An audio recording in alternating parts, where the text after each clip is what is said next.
Je donne la parole à François Ruffin. Merci François. Merci François, un ami de démocratie et socialiste depuis bien longtemps. Il était déjà là il y a 10 ans pour les 20 ans. Ah ouais, tiens, je me souvenais plus. Oui, t'as fait un sketch, donc tout le monde s'en souvient. Ah oui, j'ai fait un sketch? Oui, oui. D'accord. Moi, je vais peut-être redire les mêmes choses alors. Non, d'abord, je viens, moi, c'est pour Gérard, c'est clair, parce que il est plus là. Ici, il a bougé là-bas. Gérard Filoche, donc Fakir a maintenant 23 ans. Tiens, puisque je suis invité au titre de Fakir, je signale que je n'en suis plus ni directeur, ni rédacteur, que j'ai reçu ce printemps le premier numéro dans ma boîte aux lettres dans lequel je n'avais écrit pas un mot et que je n'en ai éprouvé que du soulagement. Donc comme quoi, passer la main, ça peut être source de bonheur. C'est un poids en moins sur mes épaules, mais moi je viens pour Gérard parce que il a participé à la résurrection du journal à un moment où il était en train de flancher, et aussi il a fait que je suis père. Mais ça, je peux raconter que en off. Pourquoi il a participé à ma paternité. Ouais. Alors, ça, c'est du teasing. Enfin, je salue Jean-Jacques Chavigné, qui est amiénois, et qui m'a soutenu en 2017 dans ma campagne, alors qu'il y avait une candidate socialiste en face, et qui a clairement fait le choix de la vraie gauche, quoi, pour ainsi dire, à ce moment-là. Donc, comme je suis invité au titre de Fakir, peut-être que je peux dire un mot sur pourquoi j'ai lancé le Fakir en... J'ai combien de temps, en fait? 3 minutes, c'est ça? Bon. Non, en me plongeant dans l'histoire, il y a une citation au moment du lancement de Libération de Philippe Gavy qui dit qu'ils avaient voulu lancer un quotidien démocratique qui donnera la voix au peuple, aux ouvriers, aux grévistes, aux paysans, qui ne parlera plus de révolution avec des stéréotypes, des idées toutes faites, des affirmations triomphalistes, mais avec toute la force explosive que la parole représente quand l'imaginaire et le réel se fondent avec les mots. Et je pense que c'était le projet éditorial de Fakir à son lancement, c'est-à-dire de fondre le réel avec les mots, et de partir de ça. C'est-à-dire, moi, c'était dans le champ du journalisme, c'est ce champ-là que je voulais bousculer contre le modèle AFP, LCI, Le Parisien, France Info. Et alors, puisque j'ai vu un jeune là qui me disait qu'il faudrait que je fasse des trucs sur les stagiaires, mon premier reportage est d'aller voir les apprentis de la restauration, à la fois dans un lycée privé hôtelier et dans un lycée public. Et heureusement, je suis super bien accueilli dès les premières minutes par les profs qui me permettent de recueillir la parole des stagiaires, qui me racontent comment ils font des horaires infernales sur les quais de Somme. Bon, et voilà. Mes débuts, moi, ce sont des débuts de reporter. Je pense que ça apporte quelque chose, et je vais, au fond, bousculer peut-être un peu la gauche sur 2 plans, mais sans le vouloir presque au départ. Je vous dis, hein, sur le terrain de la forme, on est à un moment où Lionel Jospin, je suis quand même très politisé, fait une campagne électorale sans prononcer le mot ouvrier. Et il est évident que pour moi, je baigne là-dedans, et la question des délocalisations, entre autres, est au cœur de ma bataille. À l'époque, c'est le lave-linge qui part de chez Whirlpool.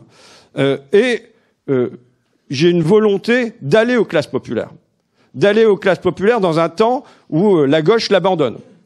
D'aller aux classes populaires et d'y aller sur leur terrain à eux, c'est-à-dire que je fais des articles sur le camping, et je réhabilite le camping, je montre la sociabilité qu'il peut y avoir ordinaire d'un gamin handicapé qui conduit le vélo à l'intérieur d'un camping pour aller distribuer le courrier tous les matins, des gens qui viennent prendre le pastis d'une caravane à l'autre, à un moment où dans la gauche comme il faut, on regarde ça avec un grand mépris, avec ce que Bourdieu appelle, l'un des textes qui m'a le plus marqué, le racisme de l'intelligence. Je fais des textes sur le tuning, je fais des textes sur des maisons qui n'ont pas l'eau dans un quartier de chez moi qui s'appelle Saint-Maurice, qui n'ont pas l'eau chaude. Et ce que j'y montre, c'est pas seulement la misère, c'est un certain bonheur là-dedans. Et il faut entendre ça. Aller dans les classes populaires, c'est pas raconter de la misère, de la misère et de la misère. C'est-à-dire que même quand ça va très mal, eh ben, on fait encore du twirling dans un club avec sa fille, et on jette le bâton de majorette en l'air, et on peut éventuellement dans un club y éprouver un sentiment de bonheur. Ça veut dire aussi sur la forme, et je pense que donc en étant dans cette aspiration à ce que, évidemment, le grand moment politique va être le traité constitutionnel européen de 2005, avec Serge July qui, le 29 mai au soir, titre son éditorial sur une épidémie de populisme. Je me suis déjà revendiqué, moi, populisme avant que Serge Julie ne le pointe, en rappelant, tiens, je l'évoquais, le camarade qui voulait que je parle des stagiaires, son micro-parti ou petit parti s'appelle Allons enfants, qui est le titre d'un roman d'Yves Gibault, qui est un auteur qui a reçu le prix du roman populiste. Moi, je recommande La fête continue, par exemple, ou Mourir idiot, et qui a reçu ce titre-là. Et donc, je sais que populisme a pu être une fierté, et la seule définition qui en existe dans les dictionnaires à l'époque, il y en a une autre qui a été ajoutée, mais enfin, c'est courant littéraire s'appliquant à décrire avec réalisme la vie des gens du peuple. Et évidemment, pour moi, un journaliste, une partie de sa mission consiste à décrire avec réalisme la vie des gens du peuple. Ça veut dire que le populisme, il devrait s'en faire une fierté plutôt que d'en faire une injure et une honte. Ça veut dire aussi des choses sur la question du vocabulaire. J'ai participé à des formations d'institutions, d'organismes de gauche. Par exemple, Solidaire est venu me voir pour savoir comment, je crois que c'était Sud Éducation, pour comment refaire son journal. Et je lis, donc je leur demande qu'ils m'envoient les journaux en amont pour lire un peu ce qu'il y avait dedans.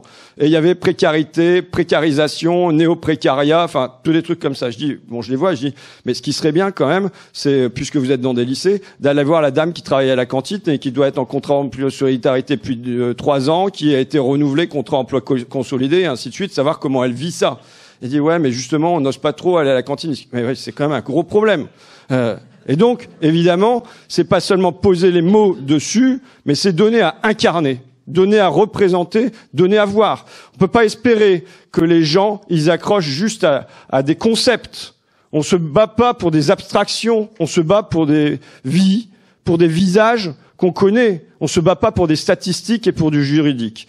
De la même manière, j'avais fait une formation, il me semble, au PG, alors je demandais aux gens de se décrire, s'ils arrivent sur un marché, comment ils se décrivent. Alors, il y en a une a été passée par le CRS, et puis elle avait rejoint le PSU, et ensuite elle était au PS, mais c'était pas vraiment le PS, et puis ensuite elle était, comme elle était aux impôts, elle était à l'UNSA, mais elle avait, bon, bref. Qui comprend ça? Je veux dire, c'est cabalistique. Et donc, j'essaye de refaire le truc en lui demandant, mais alors, je fais un entretien, je dis, pourquoi tu t'engages? Ah ben moi, je m'engage parce que je suis dégoûté, parce que dans mon métier de contrôleur des impôts ou d'inspectrice des impôts, on m'oblige à contrôler que les petits commerçants, les petits artisans, et puis on n'a pas le droit d'aller toucher les gros, et c'est pour ça que je m'engage. Mais je lui dis, mais pourquoi c'est pas ça que tu racontes, plutôt que tous les machins de UNSA, FSU, que personne comprend rien du tout?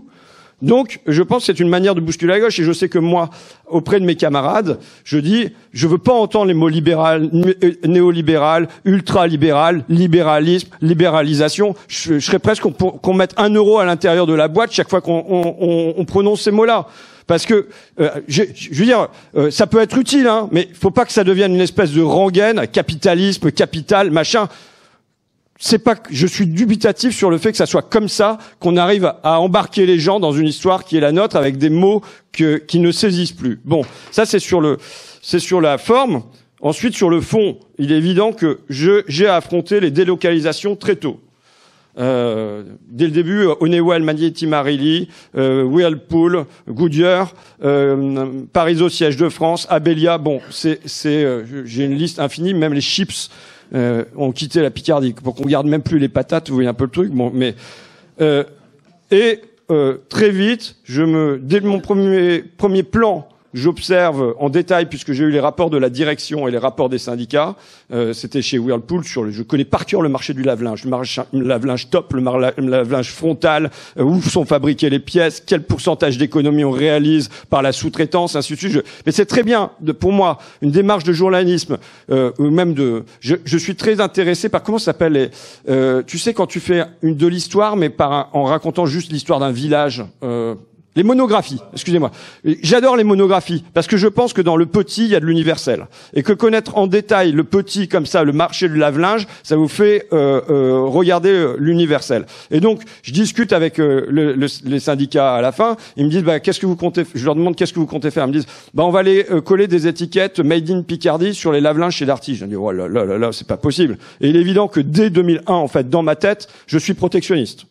Je suis pour des taxes aux frontières, pour des barrières douanières, pour des quotas d'importation, bref, pour la régulation d'un libre-échange qui est fou, mais qu'à l'époque, dans les syndicats, si on dit ça, je vais dans le Vimeux, dans la métallurgie du Vimeux où on fabrique beaucoup de serrures et ainsi de suite, je prononce ça, mais est-ce qu'il faudrait pas des taxes frontières? Et je vois le gars de la CGT qui à la fois, bien sûr, il y pense, mais il dit mais si je dis ça, je suis quoi? Je suis du Front National à l'époque, je suis un rouge-brun, bon, et donc une espèce de honte, alors que dans son intimité et la conviction, c'est que ça qu'il faut faire, mais il n'est pas question de le poser sur la place publique à cette époque-là. Donc moi, j'avance et je fais avancer, notamment à l'intérieur du parti de gauche, lors des remue-ménages, la question du protectionnisme, et je la mets sur la table, on la met sur la table avec Fakir régulièrement. De la même manière, on s'en rend pas compte, parce qu'il faut dire les victoires idéologiques qu'on a sur la question du protectionnisme, vous êtes peut-être pas tous d'accord ici aujourd'hui, mais enfin c'est pas parce que je prononce ce mot-là que je suis un rouge-brun.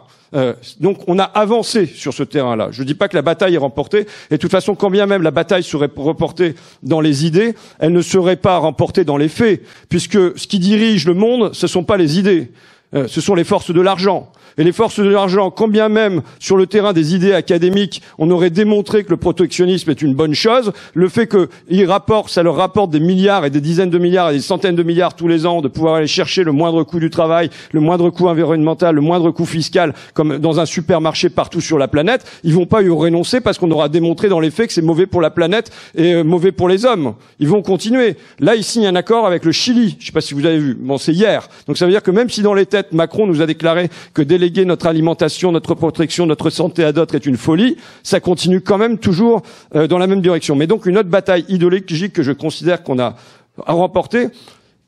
Mais il faut voir d'où on vient, quoi. Moi, j'ai grandi politiquement dans les années 90, c'est-à-dire dans un moment où le PS c'était la corruption et le Parti communiste il était à terre et il y avait rien d'autre, quoi.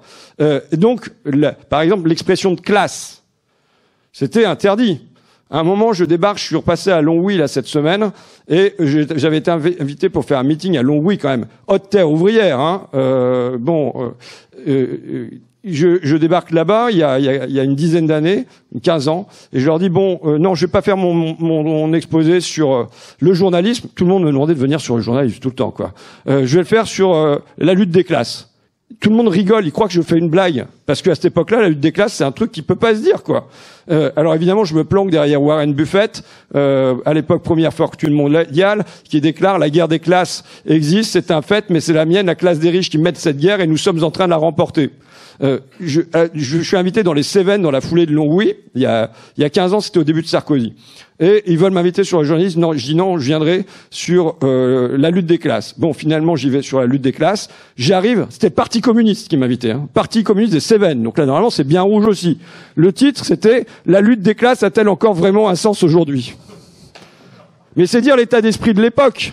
Ça veut dire que, sur le plan idéologique, on a remonté du terrain, et dans ce « on », je vais le dire franchement, je comprends les 3 campagnes de Jean-Luc Mélenchon, qui évidemment, sur le terrain idéologique, rassemble et met une gauche debout en ordre de combat sur ces questions-là, qui fait qu'aujourd'hui, parler de lutte des classes, à gauche, c'est évident. Je pense que si on fait un sondage, c'est 100% des gens qui vont dire qu'ils sont d'accord qu'il y a évidemment une lutte des classes qui est en cours. Eux, ils arrêtent jamais de la mener. Mais même dans la société, quand on voit, je vais peut-être terminer là-dessus, mais sur la réforme des retraites, quand on interroge les Français, non seulement ils sont contre à 72%, 80%, enfin c'est énorme.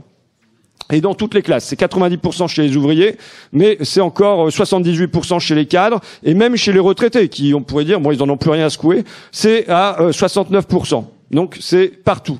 Mais quand on demande aux Français qu'est-ce que vous pensez qu'il faut faire face au déficit des retraites, on leur dit est-ce qu'il faut allonger l'âge de cotisation? Ils sont contre. Est-ce qu'il faut la deuxième solution, c'est baisser les pensions? Ils sont contre. Est-ce qu'il faut taxer les riches pour ça? Ils sont pour, mais à fond. Donc ça veut dire qu'il y a une conscience de classe qui est très ancrée dans la société. Je pense qu'au fond, le partage de la valeur ajoutée, vous savez, 10% du PIB qui ont glissé du travail vers le capital, bon, les 44 milliards d'euros de dividendes pour les sociétés du CAC 40 en un trimestre, bon, etc., etc. C'est gros comme une vache au milieu du couloir, et il faudrait qu'on fasse toujours semblant de ne pas l'avoir. Mais les Français, ils le voient. Donc nous, notre boulot, c'est de constamment montrer ça. C'est entre autres ce qu'on a essayé de faire avec Fakir depuis maintenant 23 ans. Voilà, merci. Merci. Merci beaucoup. Merci beaucoup François. Merci, mais c'était beaucoup trop long. Non, donc les autres, faites court. Non, mais c'était très intéressant. Merci beaucoup. Donc là, DS a 30 ans, Fakir a 17 ans. Maintenant, on va 23, donner 23. Comment 23. 23, voilà. Maintenant, on va donner la parole à un petit jeune. On va donner la parole à Ciné Mensuel, qui a 14 ans, je crois. C'est ça? Je me trompe pas? C'est bien 14 ans? 8. Oui. 14 ans. Oui. 14 ans. 2008. Exactement, 14 ans. Donc je vais donner la parole à Catherine, à Isabelle et à Véronique. Venez. Oui. Viens. Bon, en tout cas, Catherine. Non, mais je sais pas, Catherine m'a dit qu'elle voulait parler avec ses copines, donc venez. Allez, vas-y, Isabelle. Mets-toi à côté d'elle. Bon, bonjour. Moi, je n'ai pas grand-chose en fait à ajouter après ce qu'a dit votre directrice de publication et ce qu'il vient de dire François, parce que je suis 1000 fois d'accord. Et j'ai connu Gérard en 89 avec Xavier, avec Mathieu, à la Mathieu, pour Ça suffit pas comme si.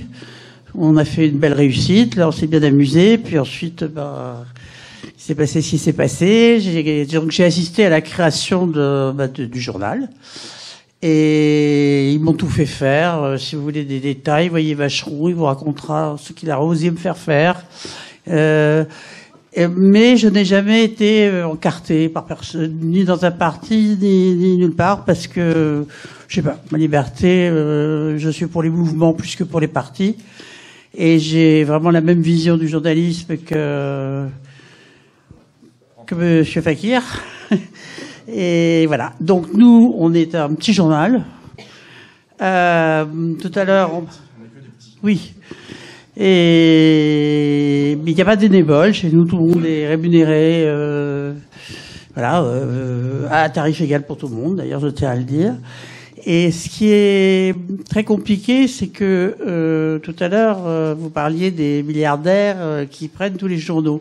On se demande vraiment pourquoi ils font ça, hein, parce que les journaux, ça n'a jamais rapporté d'argent. Et ce sont eux qui font de la pub dans les journaux. Alors pourquoi ils font ça? Pour le pouvoir, évidemment. Et c'est eux qui ont le pouvoir, concrètement. Enfin, en tout cas, c'est ce que je pense.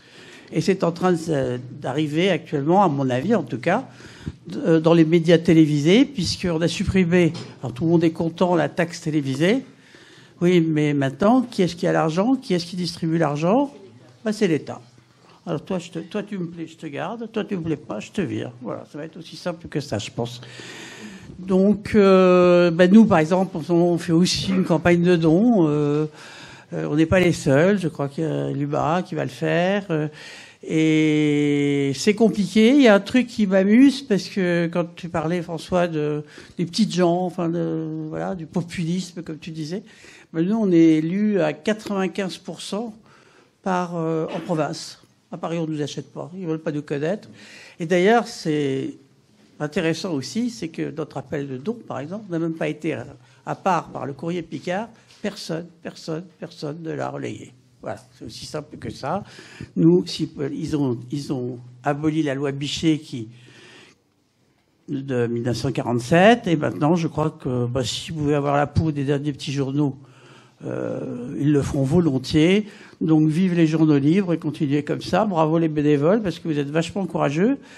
Et puis moi, j'ai ma féministe là, à droite, là, fille d'un espagnol qui a jamais changé d'avis, Véronique Brocard, qui est rédactrice en chef du journal et journaliste, et qui, on dirait que, c'est du boulot, c'est un mensuel, on bosse, et puis, je connais beaucoup d'entre vous, en fait, qu'on s'est croisés, on a presque, ça fait, mon Dieu, 89, j'ose même pas penser combien d'années ça fait.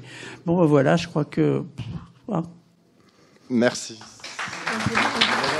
Isabelle, vas-y.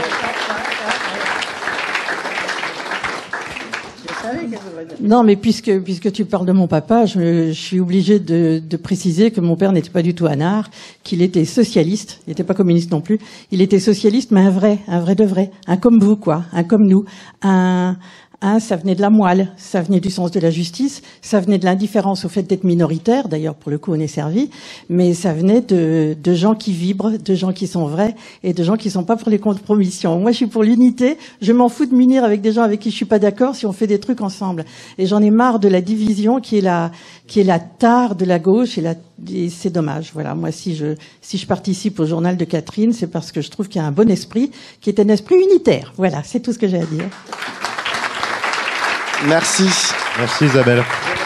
Et merci Catherine. Merci beaucoup.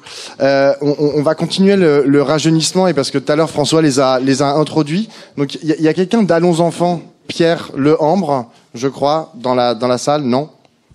Il est où? Bah viens, voilà. Donc on continue avec encore des plus jeunes. Donc Pierre Lehambre, il vient d'Allons Enfants. C'est un parti politique qui a pour ambition de réconcilier les jeunes avec la politique.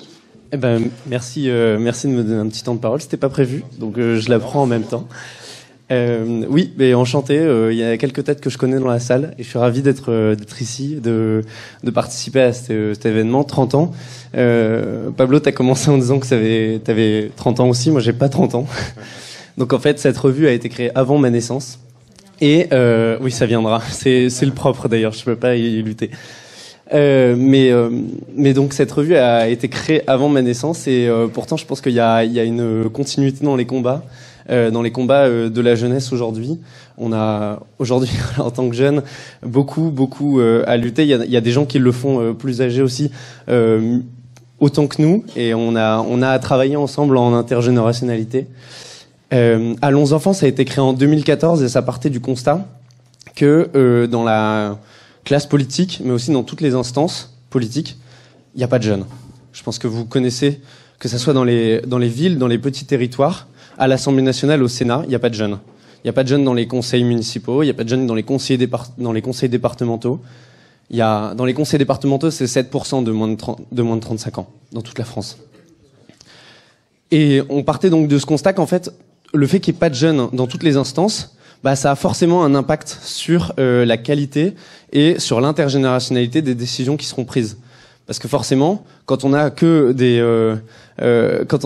aujourd'hui des plus de 65 ans de droite au Sénat, il y a rien qui est fait pour l'écologie. Quand on a que des plus de 65 ans de droite au Sénat, il y a rien qui est fait pour les stages que François a évoqués.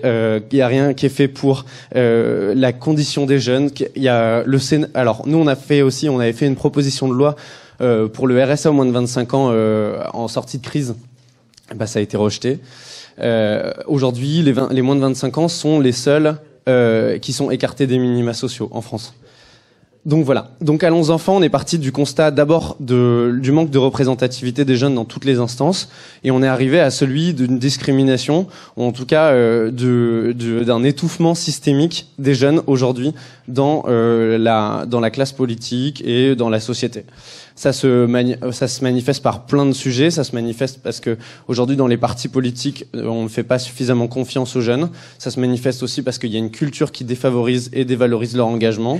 Et nous, ce qu'on veut dire avec Allons Enfants, c'est que, il y a une voix de l'unité des jeunes aussi, parce qu'en fait, en s'unissant dans tous les partis politiques, aussi avec Allons Enfants, les jeunes vont pouvoir conquérir et garder des acquis sociaux, garder parce qu'aujourd'hui ils sont menacés, mais conquérir parce qu'il en faut d'autres.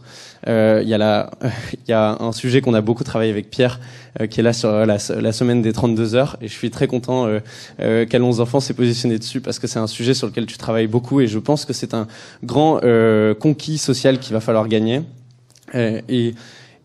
Et donc voilà, il va falloir, et en fait, je dis des acquis sociaux, mais en fait il va aussi falloir se sauver, parce que on va droit dans le mur dans une catastrophe écologique, et ça aussi c'est aussi quelque chose sur lequel la jeunesse, comme toutes les générations, doivent être unies. Alors j'ai beaucoup parlé de jeunesse, mais en réalité, le message d'Allons Enfants, il est intergénérationnel, c'est-à-dire qu'on doit tous travailler ensemble dans toutes les générations pour conquérir et garder notre niveau de vie, quand je dis niveau de vie, c'est la qualité dans laquelle on vit, et aussi plus globalement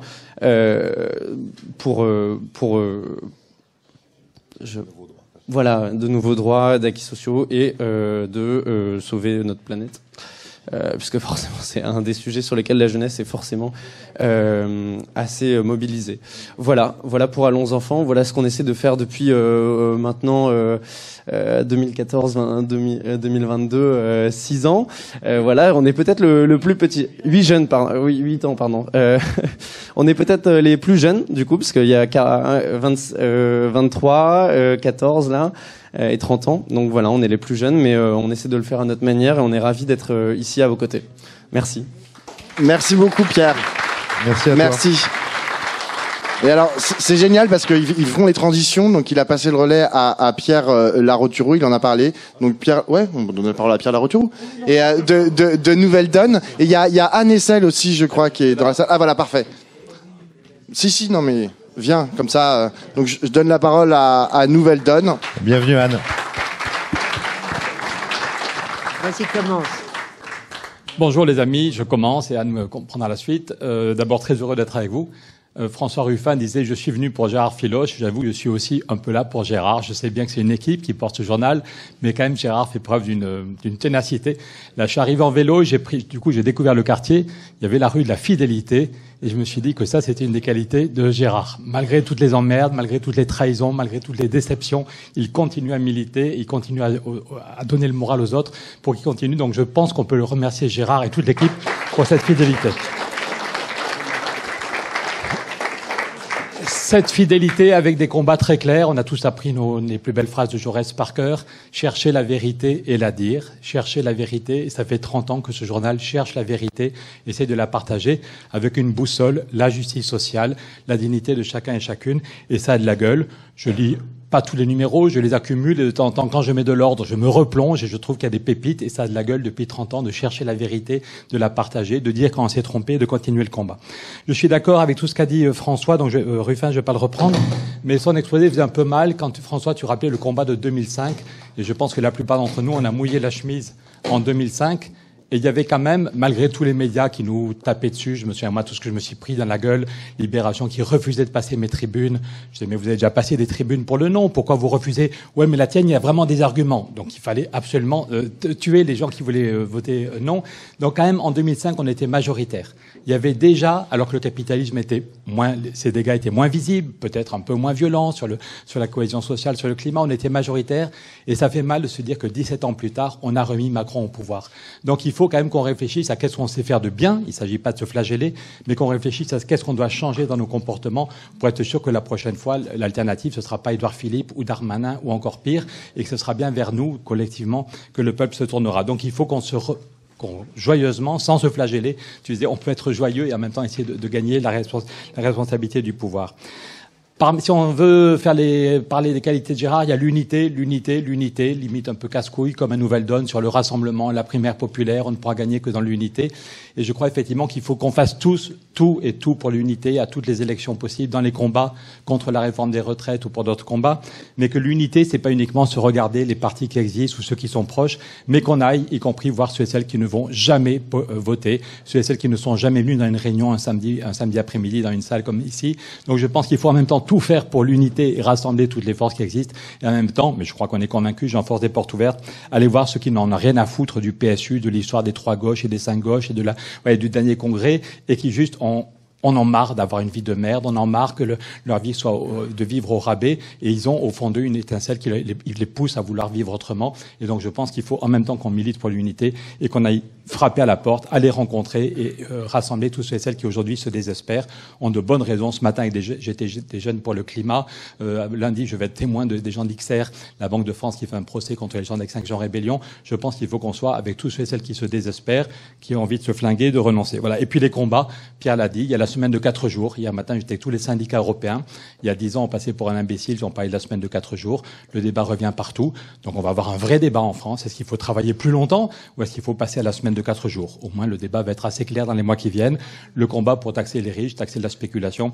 Donc je pense qu'on a des choses à faire ensemble dans les mois qui viennent. Bravo à Gérard, bravo à toute l'équipe et longue vie à votre journal.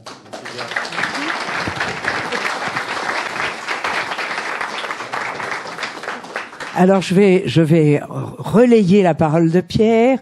Je voudrais revenir sur Gérard.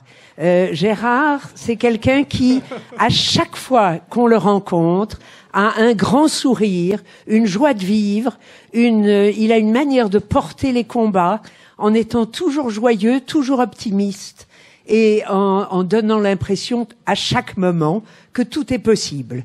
Et je trouve que c'est une qualité absolument fondamentale et que nous devons l'imiter. Nous devons aller comme lui, au-devant, avec la certitude que forcément l'avenir est devant nous et l'avenir sera forcément mieux. Voilà. Je voudrais rebondir également sur Allons enfants, parce que nous faisons avec Allons enfants une chose qui me paraît tout à fait importante, qui est d'essayer de construire des archipels, essayer de construire des mouvements où chacun garde son identité. Nous sommes tous à gauche avec toutes sortes de petits mouvements identitaires, en fait qui portent à peu près les mêmes valeurs, avec chacun des spécificités. Et l'important n'est pas de se demander lequel va parler plus fort que les autres, mais ce que nous allons pouvoir faire ensemble. Et dans l'archipel de l'écologie et des solidarités, qui est un archipel qui porte admirablement son nom, qui est un archipel d'une clarté totale, dans laquelle Nouvelle Donne participe, bien sûr, et Allons enfants y est depuis le début, et avec obstination et avec des beaux apports à cet archipel. Donc voilà, je trouve que ça, ce sont de vraies pistes.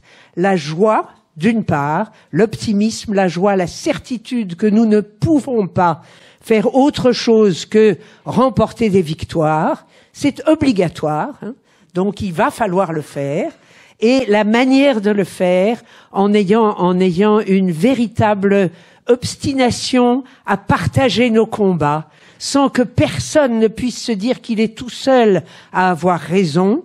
Nous avons tous raison, et nous avons d'autant plus raison que nous avons raison ensemble. Merci. Merci beaucoup. Alors, puisque l'on parle de combat, je voudrais demander à Anthony Smith, qui est inspecteur du travail et qui mène un combat depuis longtemps, de venir et de nous parler de son combat et de ses victoires aussi.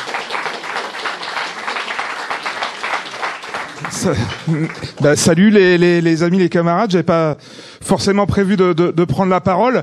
Pour ce qui est du combat, je vous renvoie à l'excellent 300e numéro, puisque les copains ont fait un portrait avec Gérard Berthiaud qu'il a fait avec moi. Et en fait, peut-être juste avoir un regard un peu déporté, c'est-à-dire que moi, en tant que militant, en tant que syndicaliste, en tant qu'inspecteur du travail, en tant que lanceur d'alerte ayant eu à subir les foudres de l'État, j'ai pu voir comment la presse engagée, la presse militante, la presse consciente, celle qui pense, qui écrit, qui rédige, qui aide, eh bien c'est central en fait. C'est central parce que sinon, le réel, ce que disait François tout à l'heure, le lien entre les mots et le réel ne se serait pas forcément fait. Les choses n'auraient pas été démontrées. Ce sont les enquêtes des journalistes de la presse que beaucoup d'entre vous incarnent ici, qui sont relayées dans les organisations, qui ont permis à cette histoire aussi de prendre une ampleur, d'être entendue, écoutée, relayée, portée, diffusée, me dépasser complètement et permettre que le gouvernement d'Elisabeth Borne recule d'abord et qu'ensuite, effectivement, la justice tranche en me réintégrant intégralement dans mes fonctions que je vais reprendre au 1er janvier à Reims, dans mon travail d'inspecteur du travail. Et ça a aussi du sens. Et je suis là aussi aujourd'hui parce que le 15 juin dernier à Châlons, lorsque on s'est mobilisé, j'ai appelé Gérard, on se connaît maintenant depuis pas mal d'années, on a fait le même métier par ailleurs, et c'est fort, il y a un lien extrêmement fort, mais quand j'ai appelé, eh bien c'est ce que disait la camarade juste avant, quoi. Gérard, il est venu avec son sourire, il est venu avec sa voix, avec sa force, et là aussi je pense qu'on peut le remercier d'avoir toujours été aux côtés des luttes. Merci, voilà. Merci à toi. Merci Anthony. T'as parlé de l'importance en fait d'avoir des caisses de résonance en fait pour tous les combats que tu mènes et que plein de gens ici mènent. Je voudrais maintenant appeler une des caisses de résonance qui est le secrétaire général de l'Humanité, Anthony Daguet. Un journal ô combien important quand même par rapport à tous les combats que vous représentez dans cette salle. Bonjour à toutes et à tous. Merci d'abord pour l'invitation. Merci à Gérard de nous avoir invités. Merci à la revue Démocratie et Socialisme d'exister depuis autant de temps et de contribuer au débat d'idées, à l'argumentation, à la recherche, de manière plus générale pour faire vivre la démocratie dans ce pays.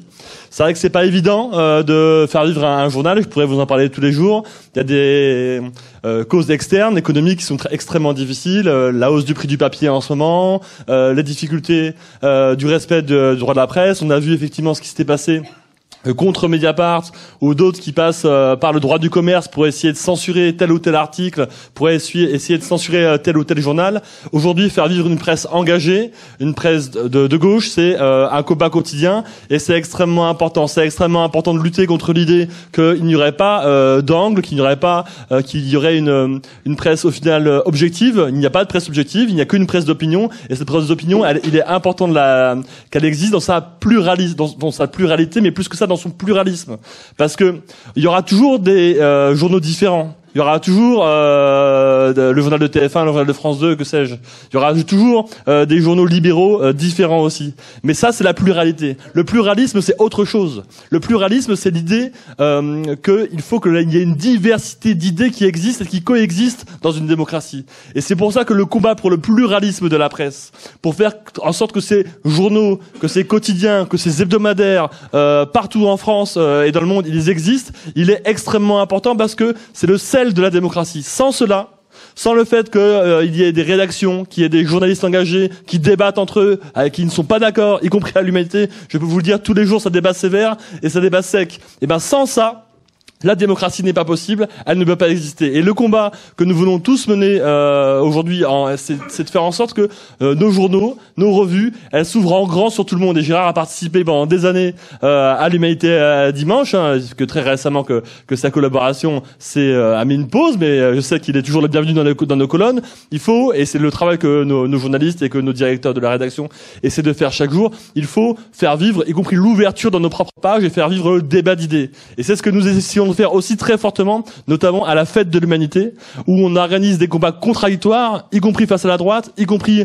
entre forces de gauche, y compris entre journaux, pour faire vivre ça, pour faire vivre l'échange et pour faire vivre l'idée qu'ensemble, dans la confrontation des idées, on peut devenir meilleur, on peut faire grandir notre humanité. L'édito fondateur de Jean Jaurès disait « L'humanité n'existe pas ou à peine ». Effectivement, elle existe à peine et c'est à nous de la développer et de développer nos propres humanités tous ensemble. Voilà. Merci beaucoup. Merci beaucoup, Anthony. Bon, alors, tout le monde parle de Gérard tout le temps, etc. Gérard voulait pas prendre la parole ce soir, mais on va quand même donner la parole à une autre filoche. Quoi ? Oh non. Quoi ? Oh non. J'ai pas le droit de la présenter comme ça, enfin... je vais donner la parole à Léa Filoche, qui est conseillère de Paris et adjointe à la maire de Paris. Bon, désolé, je t'ai présenté par ta paternité, ça n'allait pas, mais... Mais j'assume tout à fait. J'assume tout à fait. On n'est pas souvent d'accord avec Gérard, mais on débat beaucoup. Donc à la fin, c'est l'essentiel, et c'est d'ailleurs assez ce qui représente la revue et ces 30 années. Moi, j'ai 45 ans, donc en fait, je suis née avec la revue. J'ai toujours eu des journaux, des centaines de journaux, parfois des milliers même... chez moi, dans le salon, dans les chambres, dans les toilettes, enfin partout. Parce qu'avant DS, il y avait d'autres journaux. Il y a eu Rouge. Bon, je vous raconte pas tout, mais il y en a eu beaucoup. Et c'est un journal, celui-ci, c'est un journal avec lequel j'ai grandi, et c'est un journal qui a traversé 3 partis. Quand même, il faut le redire aussi. En tout cas, moi, c'est comme ça que je le vois.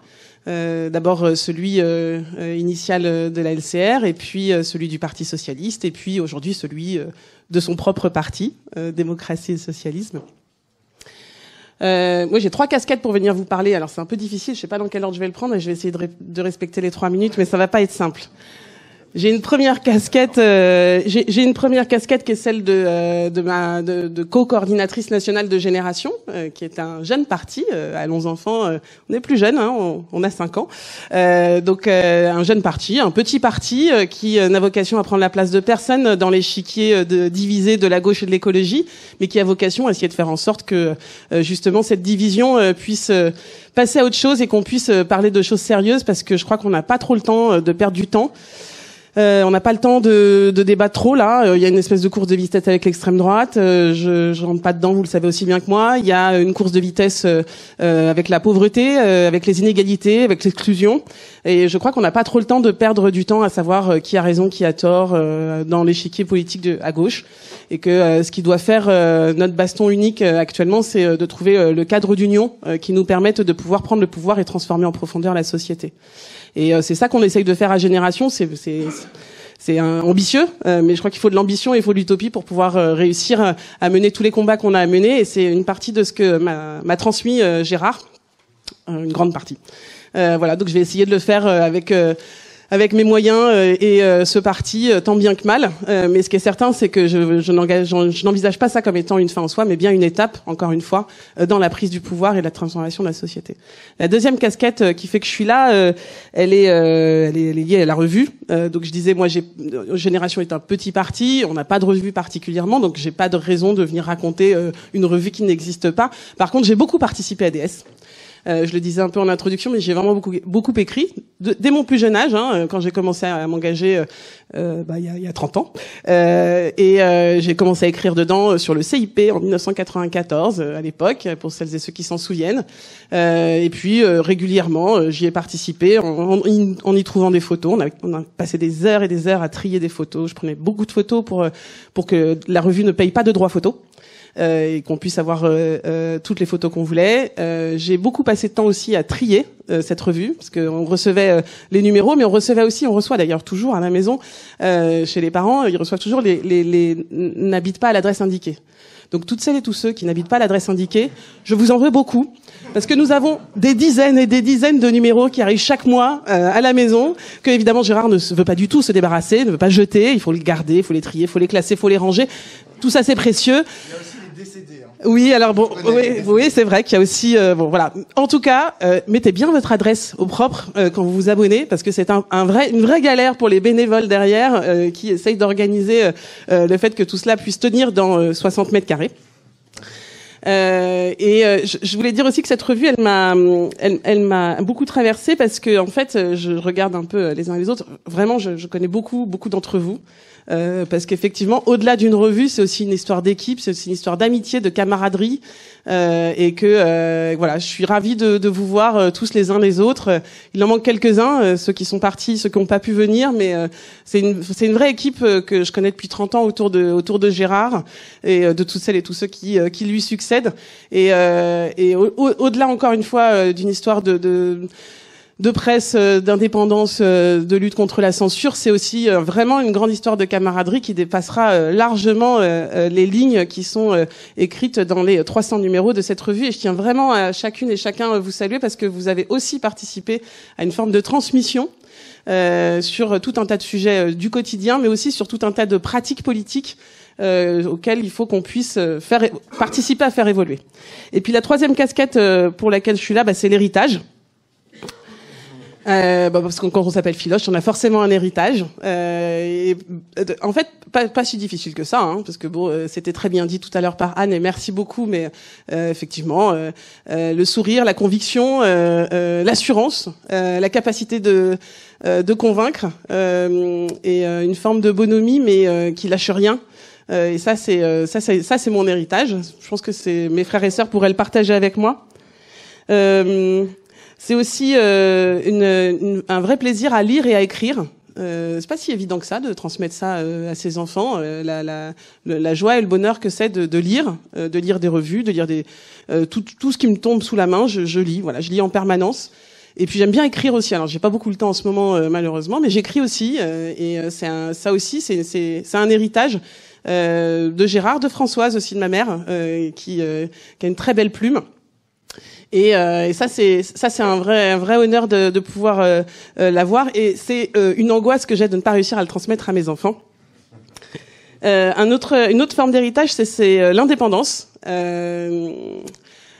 Depuis que je suis toute petite, depuis que je suis jeune, je me suis toujours battue pour être autonome, indépendante. J'ai toujours voulu aller plus vite que la musique, pour plein de raisons diverses. Je te vois dodeliner de la tête, Gérard, t'es caché, mais je te vois quand même. Si, je t'assure, j'ai toujours voulu aller un peu plus vite. parce que je voulais assumer parfois une indépendance qui n'était pas soit pas mon âge, soit pas du moment.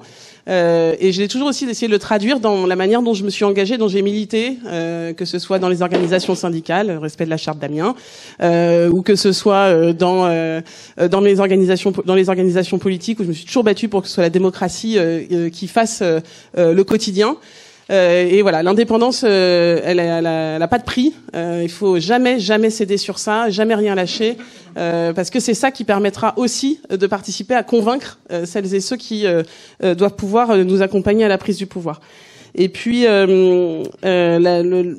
c'est pas le dernier, mais celui que je voulais partager avec vous, c'est celui de la formation de l'opinion.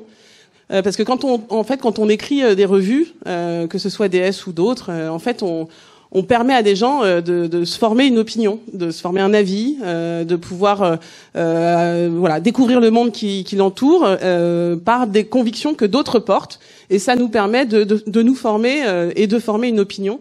Et c'est hyper précieux ça aussi.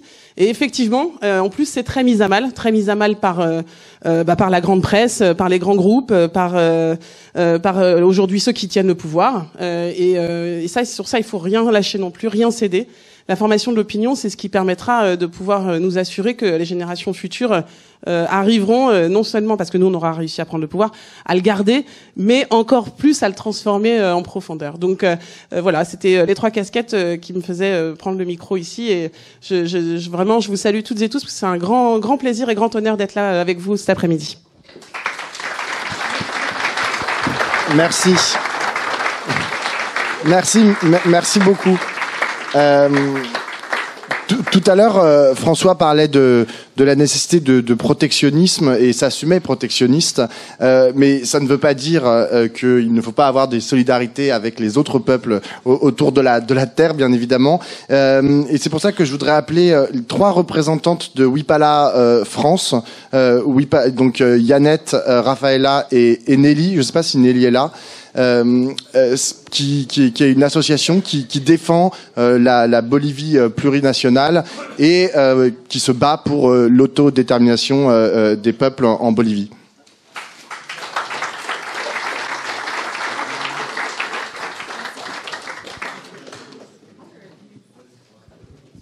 Bonjour, merci beaucoup pour cet espace. Nous n'avions pas prévu de prendre la parole ici, mais nous sommes très contentes déjà pour l'invitation de Féti. Nous avons connu, avec Féti, nous sommes voisins, pour ceux qui...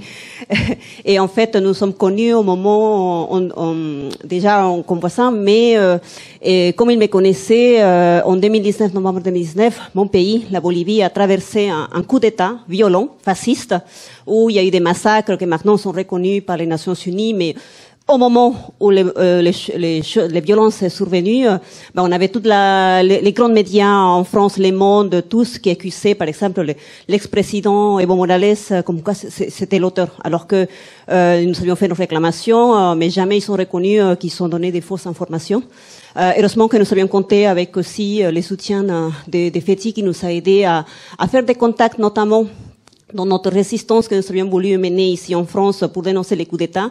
Féti avec Éric Toussault, ils nous ont aidés à pousser des portes, faire des contacts avec des députés, parce qu'il fallait parler, faire connaître ce qui s'est passé en Bolivie, faire connaître qu'il y avait la presse en France qui montait désinformée sur les événements qui s'est passé en Bolivie. D'ailleurs, la presse d'ici donnait la parole aux voix de ceux qui défendaient les coups d'État en Bolivie. Ceux qui, en fait, pour eux, c'était pas un gouvernement de facto. Pour eux, il n'y avait pas de massacres. Pour eux, les personnes qui avaient été tuées, c'était des personnes qui étaient des terroristes. Donc, nous sommes boliviennes, et nous avons créé l'association Wipala France. Donc, c'est ça les drapeaux. Plus tard, ceux qui veulent connaître les couleurs de la Wipala, nous avons un petit flyer pour expliquer les couleurs et ce que ça veut dire. Je vais passer la parole à Rafaela. Bon, et vraiment, merci. Nous sommes très contents de célébrer avec vous le 30 ans de la revue Démocratie et Socialisme. Et on pense qu'après ça, après tout ce qu'on a vécu, après la solidarité qu'on a reçue ici en France, de la gauche française, même de la presse alternative, on est vraiment content d'être ici. Et on est plus sûr maintenant et plus que jamais qu'il faut vraiment de l'internationalisme, de la solidarité entre le peuple pour lutter contre le fascisme partout dans le monde, pour continuer à résister et à réfléchir, à penser, à discuter, à argumenter sur le monde qu'on veut. Bon, merci et félicitations à la revue Démocratie et Socialisme.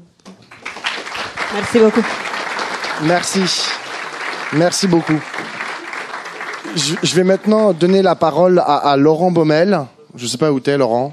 Voilà, il est là. Donc vraiment un camarade de très longue date de à la fois Gérard et de Démocratie et Socialisme. Ancien député, enfin je sais pas, il peut vous faire sa bio. Elle est très très longue sa bio. Si je peux dire un mot avant de laisser la parole à Laurent, c'est vrai qu'on est très content de l'avoir au nom du Parti socialiste, puisqu'on a un certain nombre de combats en commun depuis au moins 2014. Hein, nous, ADS, on a peut-être commencé la fronde un tout petit peu avant, dès 2013, mais en 2014, on s'est retrouvé avec Laurent, avec d'autres députés, la gauche du PS, et puis des gens qui s'y définissaient pas forcément la gauche du PS, mais en tout cas qui ont embrayé pour sauver la dignité du parti, pour défendre les classes populaires et lutter contre le social-libéralisme de messieurs Valls, déjà Macron et Hollande. Donc nous, on a décidé, pour différentes raisons, de quitter, même si on a encore des camarades à la gauche démocratique et sociale qui sont au parti socialiste, mais quand même globalement, on a eu tendance à quitter ce parti en 2017-2018. D'autres ont continué le combat, méritant, et on te remercie d'être là, Laurent, donc au nom du Parti socialiste, mais comme un des émetteurs donc de la gauche du parti qui soutient fort face à ceux qui décidément ont du mal à laisser la place, malgré ce qu'ils ont fait pendant 5 ans. Merci, Laurent. Merci à toi, merci à vous. Je suis là effectivement escalité en quelque sorte comme secrétaire national aux relations extérieures du Parti socialiste. Donc je suis voilà. Donc on est là partout où la gauche existe, vit, débat, célèbre ses combats essentiels.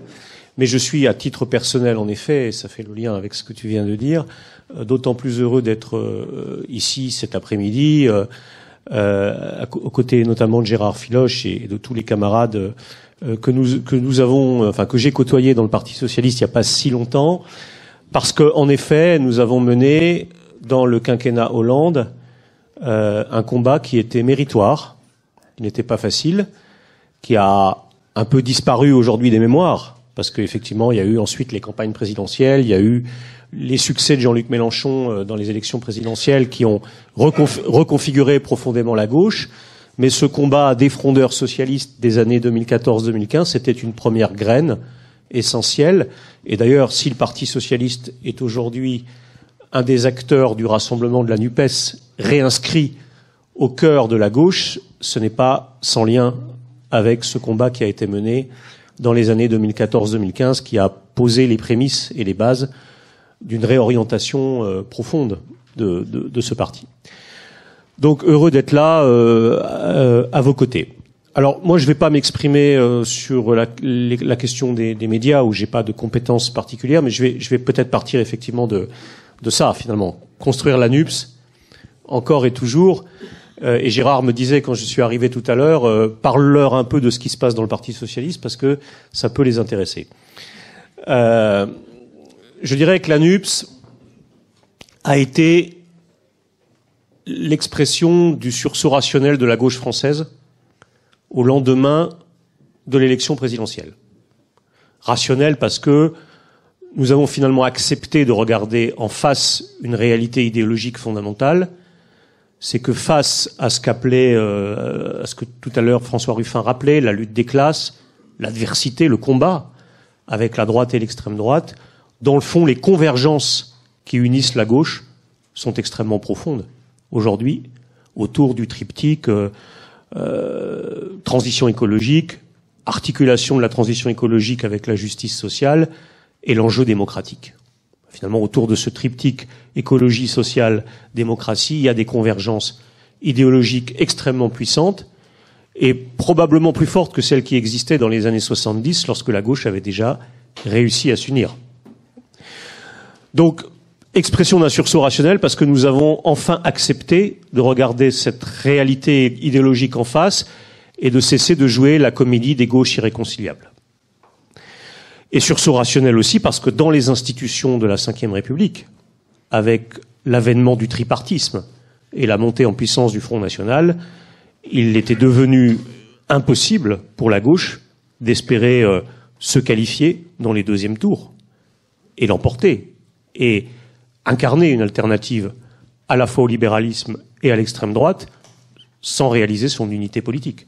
Et ça a été une question, Pierre l'a porté souvent aussi à travers la primaire populaire, comme beaucoup d'autres, ça a été une question qui a traversé tout le cycle politique précédent. Serons-nous capables d'être rationnels, d'être raisonnables, d'être intelligents et de surmonter des divergences, somme toute secondaires, pour construire ce rassemblement et cette unité et pouvoir gagner tout simplement les élections et les scrutins majoritaires. Et donc, ce qu'on n'a pas su faire avant la présidentielle, malheureusement, en quelques semaines, on a réussi, c'était la NUPS, à le mettre en place. Donc, c'est un acquis extrêmement précieux, et c'est pour ça que il faut mener toutes sortes de combats, et ceux que vous menez sont fondamentaux, pour aider les gens, pour être présent sur les territoires, pour apporter des réponses, combat contre les retraites, etc. Mais il ne faut pas perdre de vue cette question de la construction politique commune. Et donc il faut continuer aussi à mettre de l'énergie dans le fait de la préserver, de la développer, de la consolider et de lui donner demain des possibilités de gagner les élections. Et donc, pour moi, pour quelqu'un comme moi aujourd'hui, ça passe dans les semaines qui viennent par un combat à l'intérieur du Parti socialiste, comme on en a déjà connu tellement, depuis tellement d'années, mais parce qu'il faut en permanence reprendre le combat. Le Parti socialiste a beaucoup de défauts. Il a un mérite, c'est d'être une organisation à peu près démocratique, c'est-à-dire dans laquelle il y a malgré tout un vote militant. Et le prix à payer d'une organisation démocratique, c'est que tout le monde n'est pas d'accord. Et donc il y a de nouveau un débat aujourd'hui stratégique à l'intérieur du Parti socialiste sur la NUPS, sur cette affaire. Bon. Alors j'en dis un mot rapidement pour rester à peu près dans les purs. Pas des 3 minutes, mais bon, voilà. 3 minutes version Ruffin, on va dire. Voilà.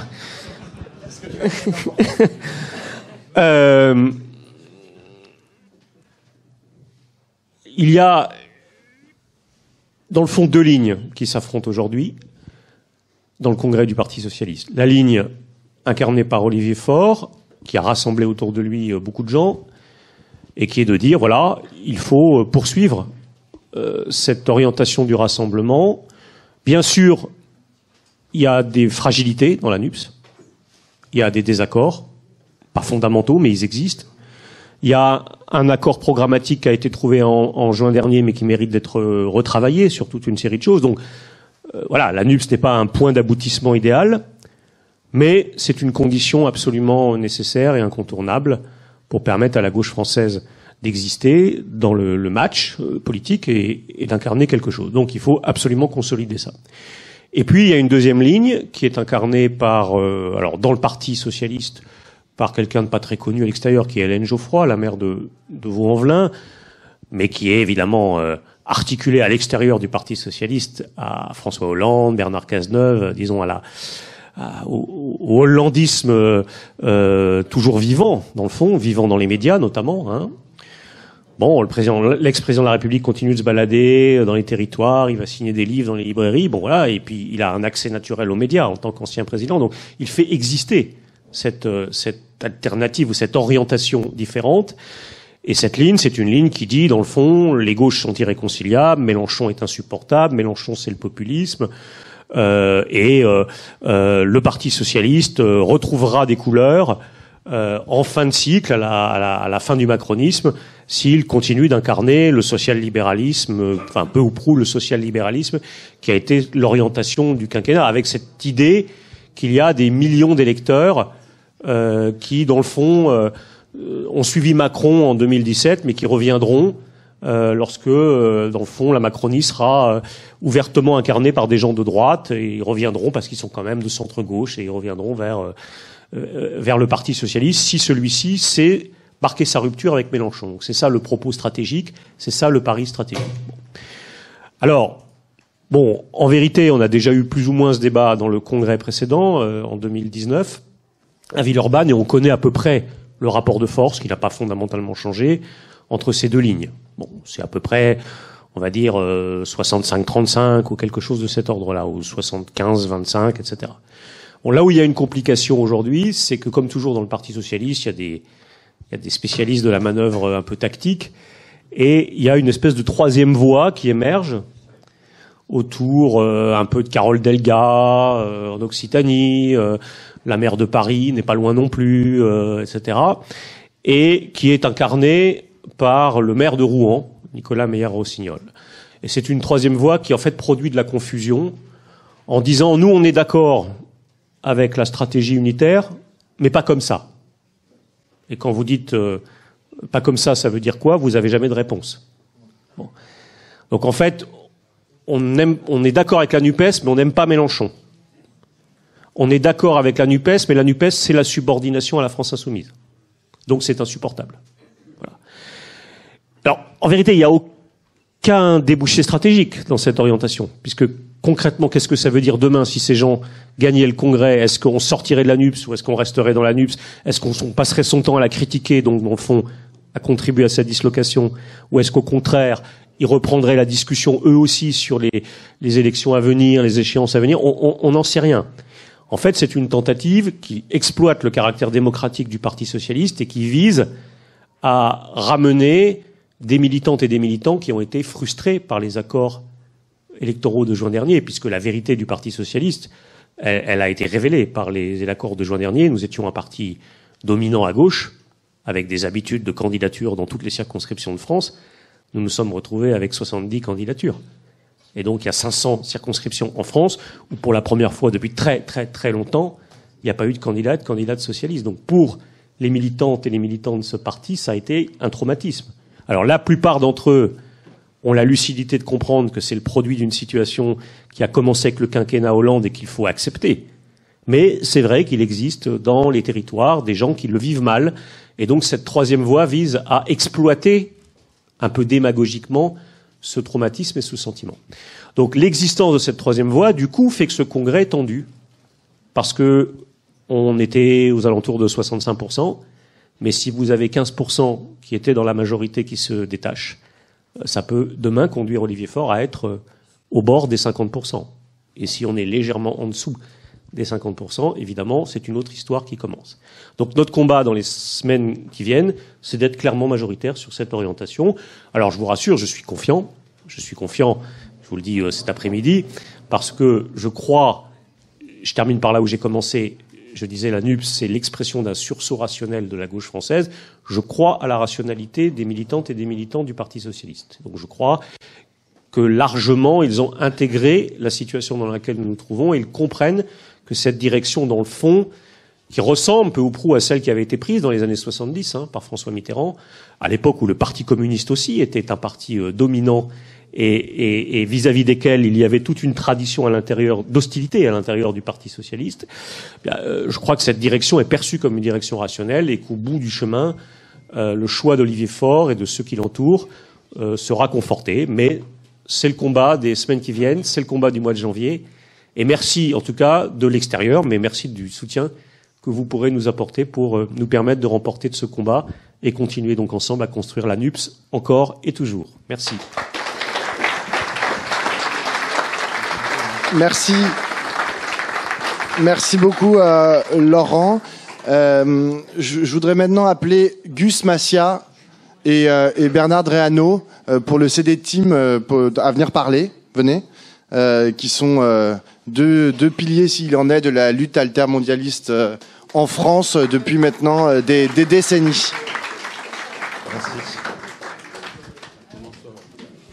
Eh ben, bonsoir à tous et toutes. Là, on revient d'une manifestation sur l'Ukraine. Donc j'en profite pour dire que c'est aussi un champ où on pourrait travailler ensemble. Il y a des tas de choses à faire. Et bien entendu, notamment, j'en profite parce que je parle de ça, notamment pour soutenir les mouvements progressistes, mouvements écologistes, mouvements féministes et surtout syndicats en Ukraine qui ont besoin de soutien extérieur par rapport aux luttes qu'ils mènent dans les conditions difficiles ou d'un pays en guerre où tous les mouvements que je viens de citer participent à la défense nationale, mais critiquent et combattent même les orientations politiques de la majorité politique actuellement au pouvoir en Ukraine. Et ils ont besoin de visibilité, d'un soutien extérieur. Mais c'est un autre sujet que celui dont on parle ici. Mais je voulais en profiter pour vous en dire deux mots. Ben voilà, autrement, on trouve, comment dire, le CELETI n'est pas une organisation politique partidaire, mais bien sûr, il fait partie. C'est un lieu de réflexion et d'initiative qui s'inscrit dans les combats de la gauche en général, du mouvement progressiste et internationaliste. Et voilà. Bon, je sais pas ce que tu veux dire. Très bien. Bon, merci. Donc, on est content d'être là. Et on est content, justement, de nous retrouver avec démocratie et socialisme. Ça fait longtemps qu'on se retrouve avec, en tout cas, des amis de démocratie et socialisme. Notamment avec Gérard, nous avons beaucoup traversé des aventures communes depuis le comité Chili. Donc, vous voyez, ça nous renvoie longtemps en arrière. Et nous sommes quand même dans une situation dans laquelle, dans les forums sociaux mondiaux, nous disons souvent il faut reconstruire une nouvelle forme d'alliance et une nouvelle forme de discussion entre les formes mouvements et les formes partis. Parce que, évidemment, les formes mouvements ont beaucoup démontré leur capacité et leur résilience, et les formes partis sont à réinventer. Et il faut accepter, justement, de les réinventer en acceptant d'être une forme parti. Bon. Et ça, c'est ce qui nous intéresse beaucoup dans démocratie et socialisme. Bon. Alors, nous sommes dans une situation évidemment très difficile, avec quand même des bonnes nouvelles. La bonne nouvelle, c'est les nouvelles formes de radicalité. Ces nouvelles formes de radicalité sont remarquables.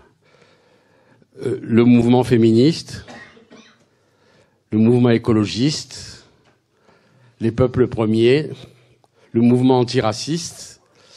Là, on voit bien qu'il y a beaucoup d'espoir et beaucoup d'invention. Mais on voit aussi que chacun de ces mouvements approfondit dans son sillon. Et que il n'y a pas de réelle convergence et de réel projet commun qui se soit dégagé. Et pourtant, c'est très important. Et donc, c'est notre tâche à venir.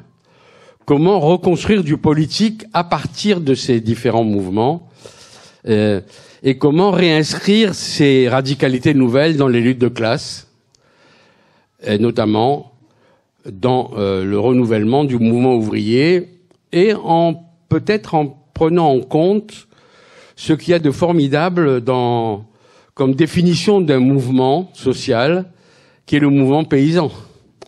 Si on prend la Via Campesina, par exemple, on se rend compte que c'est le mouvement le plus important au niveau mondial de tous les mouvements sociaux, des centaines de millions d'adhérents.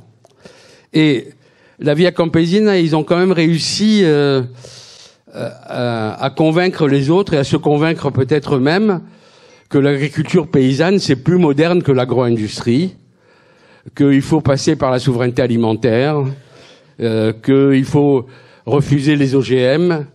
Et donc on voit bien ce qu'apportent les nouveaux mouvements. Alors par rapport à ça, évidemment, nous sommes dans une bataille idéologique, comme disait Gramsci, considérable, que nous voyons avec la montée des extrêmes droites un peu partout dans le monde. Et effectivement, cette bataille pour l'hégémonie culturelle, elle partage d'un côté ceux qui défendent des valeurs du du sécuritarisme, de l'identitarisme, des nationalismes, et de l'autre côté, la valeur de l'égalité et de la solidarité. Cette bataille est engagée, elle n'est pas perdue, mais elle n'est pas gagnée. Et je pense d'ailleurs que la montée de l'extrême droite s'explique en partie par le fait que beaucoup de couches sociales, notamment dans la génération à partir de 40-50 ans, est un peu paniquée par le nouveau monde et par les radicalités nouvelles. Comment vivre dans un monde dans lequel le mouvement féministe est aussi fort et remet en cause la manière de vivre tous les jours. Bon, voilà. Et je pense que peut-être que c'est une résistance, que peut-être que la montée de l'extrême droite, c'est la résistance aux idées nouvelles. C'est à nous de le démontrer parce que malheureusement, ce n'est pas gagné tout seul. Voilà pourquoi, au niveau du CD-Team, nous sommes contents d'être là et de nous battre ensemble. Merci. Merci. Merci beaucoup Gus et Bernard. Je vais maintenant donner la parole à un membre du PEPS, Merlin Gauthier, qui est ici. Le PEPS, c'est un parti qui a été fondé en 2019. Ça veut dire pour une écologie populaire et sociale. Merlin, la parole est à toi. Avec PEPS. Merci. Bon, j'étais pas prévu, hein, je viens au pied levé pour remplacer un... Oh, vous voulez voir mon visage, c'est ça. Pour remplacer un vieil ami de beaucoup d'entre vous, Patrick Farbiaz, qui s'excuse, il est malade. Alors moi je viens aussi pour Gérard Filoche, comme certains l'ont dit, parce que il fait partie de ces gens qui m'ont formé à la politique et qui m'ont permis de rentrer dans ce monde du militantisme, dans ce monde complexe, avec une histoire à 3 tiroirs de différents partis. Et moi je trouve que c'est intéressant. Alors oui, il y a une déconnexion aujourd'hui entre la jeunesse et la politique. Oui, il y a beaucoup de problèmes qui en découlent, puisque la jeunesse est aujourd'hui la classe d'âge la plus précarisée de notre population, et de très loin. Mais je crois qu'on gagne beaucoup à la transmission des savoirs, à la rencontre entre les générations, au dialogue. Finalement, un petit peu comme on gagne à ce même dialogue entre les classes sociales, entre les cultures, entre les genres. Voilà, c'est très important pour moi de rencontrer toujours des gens qui ont des histoires, des vies différentes, pour enrichir intellectuellement ma vie, mon expérience militante. Tout à l'heure, François Ruffin dénonçait le racisme intellectuel dont avait fait preuve la gauche. Eh bien moi, je crois qu'il est temps qu'on construise une créolisation intellectuelle en brassant toujours plus les profils militants et construire intellectuellement notre gauche, notre avenir. Et c'est à ça que servent des médias partisans comme DS et comme plein d'autres.